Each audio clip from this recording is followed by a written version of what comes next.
গতকালকের ঘটনা আমাদের পাশের জেলা লক্ষ্মীপুরে আমাকে আদব শিক্ষা দিতে পারো নাই, শিষ্টাচার শিক্ষা দিতে পারো নাই, ভালো সন্তানের রূপান্তরিত করতে পারো নাই।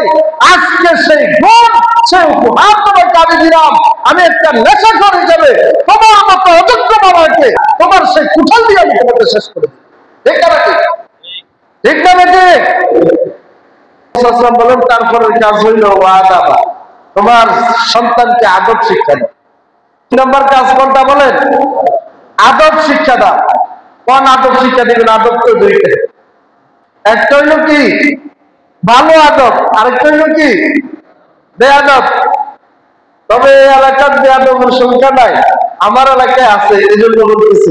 আদব দুই প্রকার। কয় প্রকার বলেন? একটার নাম ভালো, আরেকটার নাম খারাপ। একটার নাম ভালো, আরেকটার নাম খারাপ।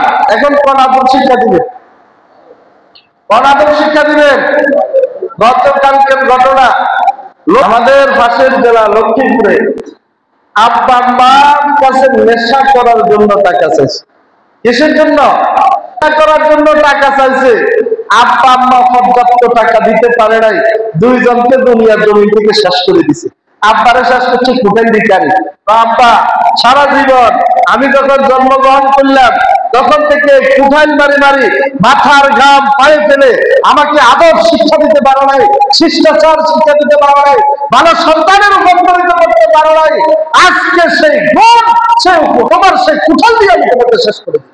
ঠিক না নাকি? ঠিক না বেটে? অনাদব শিক্ষা দিবে। একই ছেলে মাকেও শেষ করে দিচ্ছে। আজকে অনেক সময় দেখা যায় ছেলেরা বেয়াদব হয়ে যায় মায়েদের কারণে। কারণ মায়ের কোল থেকে সন্তানের বেড়ে ওঠে।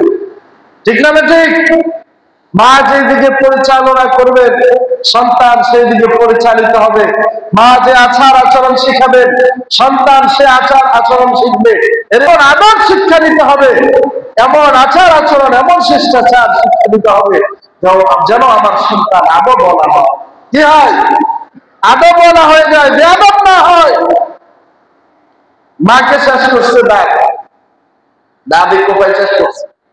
আমার কথা আর কি, আমি ভাবতেছি ছেলে এটাই বুঝাইছে যে মা এই গা দিয়ে সারা জীবন রান্না করে করে সব কিছু কাটি সুন্দর করে দুই মুখে আমাকে খাওয়াইলা, আমাকে লালন পালন করলা, বড় করার সিদ্ধান্ত নিলা, শক্তি হোক, আমি মোটা তাজা হই, আমি এই গঠনতন্ত্রে ভালো হই, এই চিন্তা করলাম মা। কিন্তু আমি ভালো হই, আমার আদব ভালো হোক, আমি সুশিক্ষায় শিক্ষিত হই, আমি একজন সমাজে আদবওয়ালা হিসেবে পরিবারের সমাজে পরিচিত পাই, এই চেষ্টা তুমি মা করো নাই। তারা এই যে দা দিয়ে খাওয়াই খাওয়াই কাটিয়ে আমাকে বড় করছো, এই দা দিয়ে আজকে তোমাকে শেষ করো। ঠিক না ঠিক? এটা আমার বক্তব্য। হইতে পারে, আল্লাহ হেফাজত করুক, বলে না আমি, আল্লাহ তাআলা কবুল করুক। এর জন্য আমরা কোন আদব শিক্ষা দিব? বুঝে শুনে শিক্ষা দেওয়া লাগবে। ঠিক না বেটে? সমাজের পরিস্থিতি কি দেখা যায়? অনেক সময় দেখতাম আলোচনা তো কেন আলোচনা বিবাহিত ছিলেন, অনেক সময় যুবক ছেলেরা যত বড় হোক ছেলে সন্তানের বাপ হয়ে গেছে, এরপরও বুড়া লাঠি মারি মারি আসতেছে, দেখতেছে সন্তান ওখানে আর বসে নাই। ঠিক না বেটে? আব্বা মনে হয় দোকানে বসা, সন্তান আর এই দোকানে বসে। সন্তান এলোমেলো অবস্থায় আছে, আব্বা দেখবে দ্রুত লুকাই গেছে। ঠিক না বেটে? নাতি আসি বিচার দিছে দাদার কাছে, দাদা ডাক দিছে, অমুক কই রে? বিবাহিত ছেলে, অনেক বড় ছেলে লুকাই গেছে। ঠিক না বেটে? এটা কি বেশি দিন আগের কথা নেই? বেশি দিন আগের কথা এটা?